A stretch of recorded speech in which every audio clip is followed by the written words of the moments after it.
Welcome back to On The Beat, everyone. I'm over here with Scott Ferguson from Financial Concepts, and we're talking about a great concept about doing nothing or doing something when it comes to investing. Welcome to the show, my friend. Thank you. Glad to be here. What do you mean by that? Doing something or doing nothing? That's right. So, all too often we feel like when it comes to our investments, we've got to be doing something.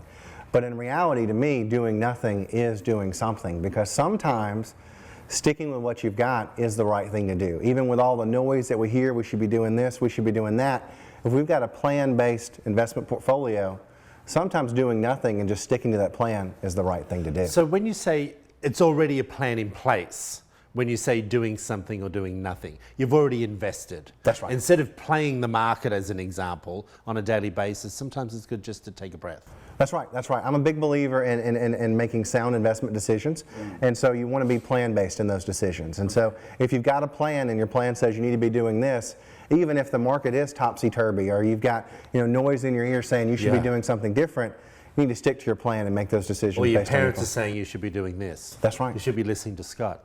Well, that's right, that's right. I like that idea. Okay, now we put out a call to some of our viewers and they have some questions for you. You ready? That's great. All right, what are some ways folks can cope with the ups and downs of the market without making reactionary investment decisions? That's right. It's the important thing is keeping perspective, right? Yeah. All right, there's all the noise. We see it everywhere, right? We live in a world of 24/7 news everywhere. It's on our phones. Doesn't stop. It doesn't stop. It's everywhere. And so sometimes we've got to take that information, sure, absorb it, but we need to make sure that we're not letting it make reactionary emotional decisions. Okay. Every decision that you make when it comes to investing, I believe, should be based on your plan. You shouldn't be reacting. It should be a plan-based decision. Gotcha. So keeping perspective is the biggest key. Looking back at the history of the market, the history of your investments, what they've done through good and bad times, having that perspective, because if it's in a topsy-turvy moment when the market is dipping or declining, yes, it's very emotional. It's not fun to see it, but if you can look back and remember, okay, we've been in a point in time like this before,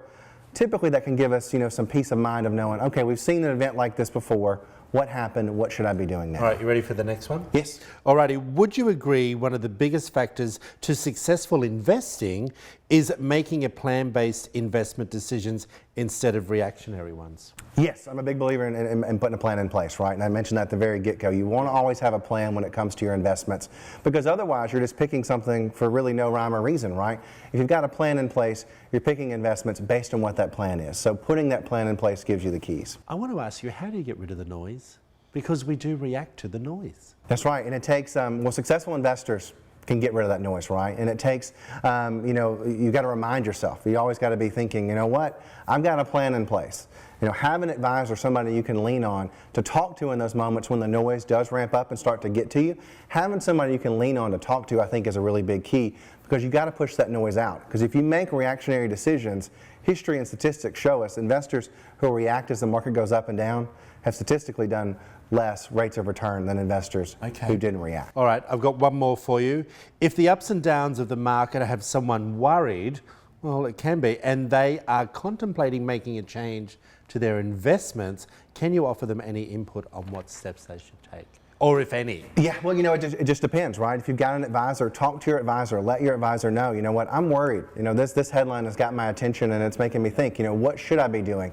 If you don't have an advisor, I strongly encourage folks to seek one out and put that financial plan in place, because if you've got a plan you can lean on, you've always got something you can go back to and look at in those moments of emotional strife. Can I ask you just a question off the cuff?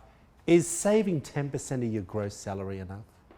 It depends. Each person's different, right? Because each of us have different incomes, and we may have different dreams and goals. And some of our dreams and goals, we may be able to attain off of 10% of our salary. But if we've got really lofty, high expectations of what we want down the road, well, in all reality, we may need to be saving more than 10%, right? Yeah. I always encourage, first-time investors or folks who are just getting started, shoot for that 10% mark, but then let's increase it steadily over time. I got you. I like that. Again, thank you, buddy. Appreciate you coming Thank you. in. If you want to find out more information about Scott, there it all is up on your screen, everyone. Financial Concepts is the place to go for financial advice. Back after this short break, you're watching On The Beat.